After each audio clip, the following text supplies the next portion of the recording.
When translating the Purgatory manuscript years ago in France, I came across passages concerning St. Michael the Archangel. It would seem that he is involved at the moment of death and even escorts souls. He is present, it seems, at the moment of execution of the sentence, because there is that particular judgment taking place which decides the course of eternity.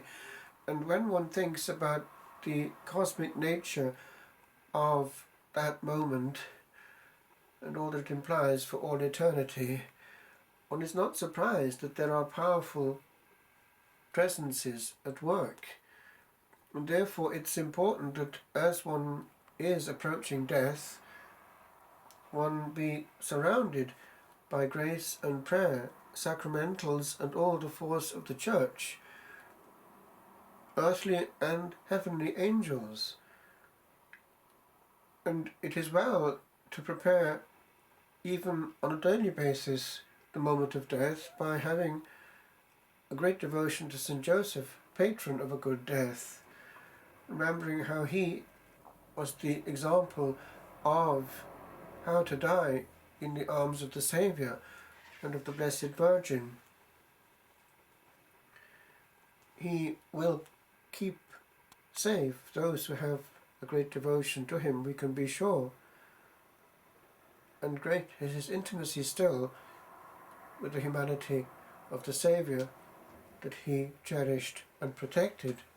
He can obtain so many powerful graces of protection on every level, spiritual and temporal. He cares for our well-being as a good father would.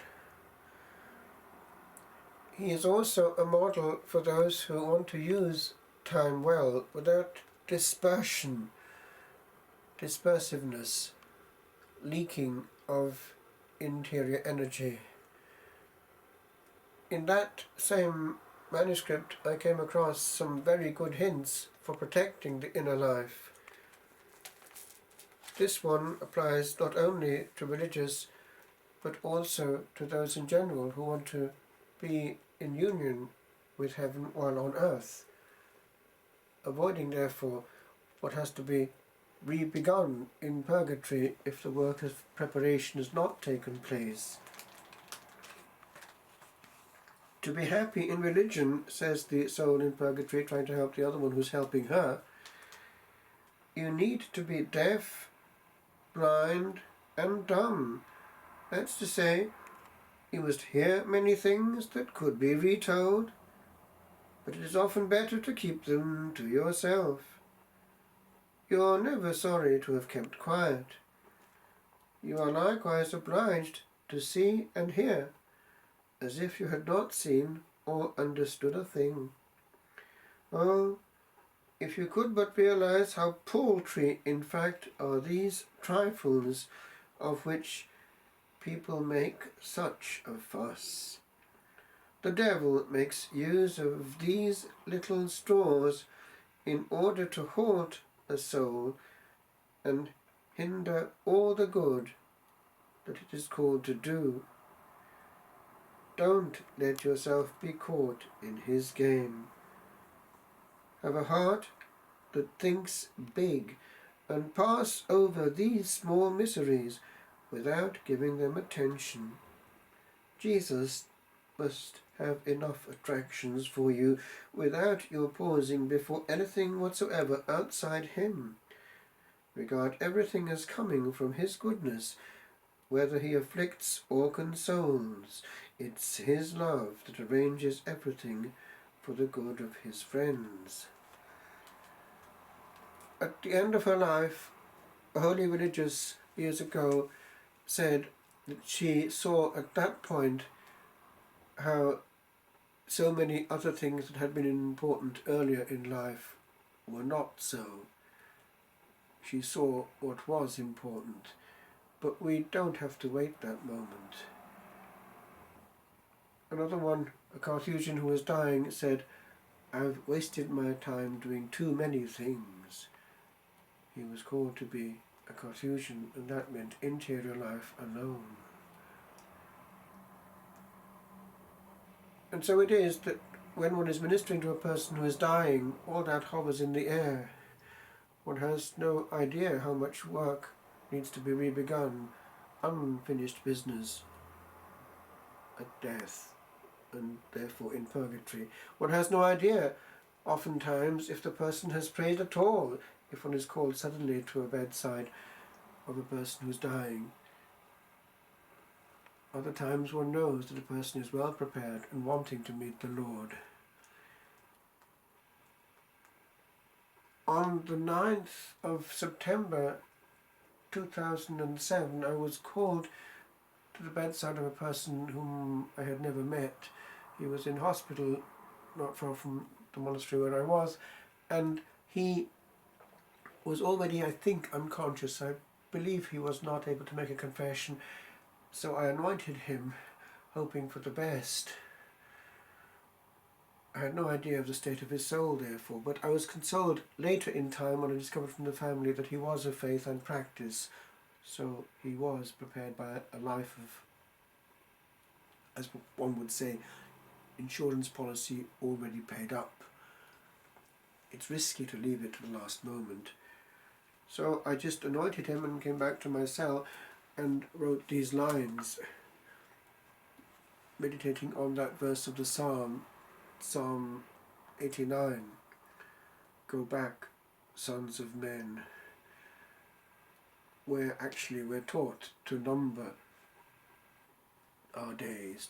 Teach us to count the number of our days, that we may gain wisdom of heart.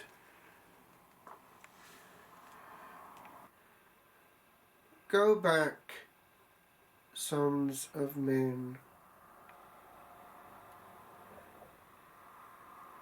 Go back, good soul, to the arms that bid thee be, and travel o'er the ancient aeons, home along a journey that long history has age to age revealed.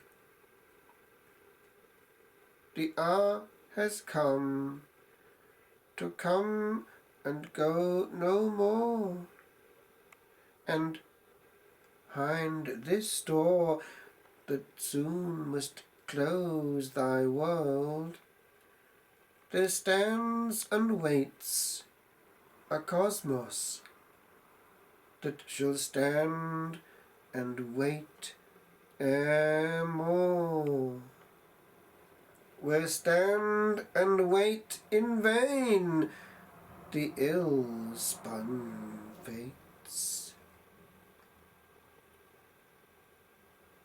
We thee with unction send upon thy way, and cheek to cheek thee greet.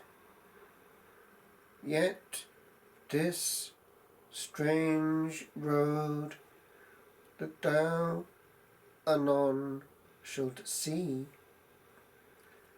in our dark day may not thee plot or mark, nor yet forebode what welcome thee awaits.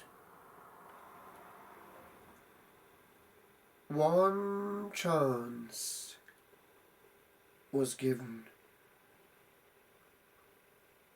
a little tick ticks on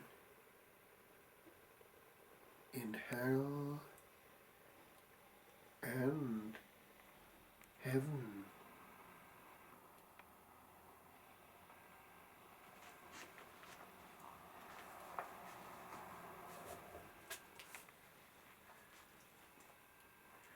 Joseph, our Father and Father of all men, look at this time, look again to thy children, whom in adopting thy Lord thou hast fathered, whom thou hast gathered to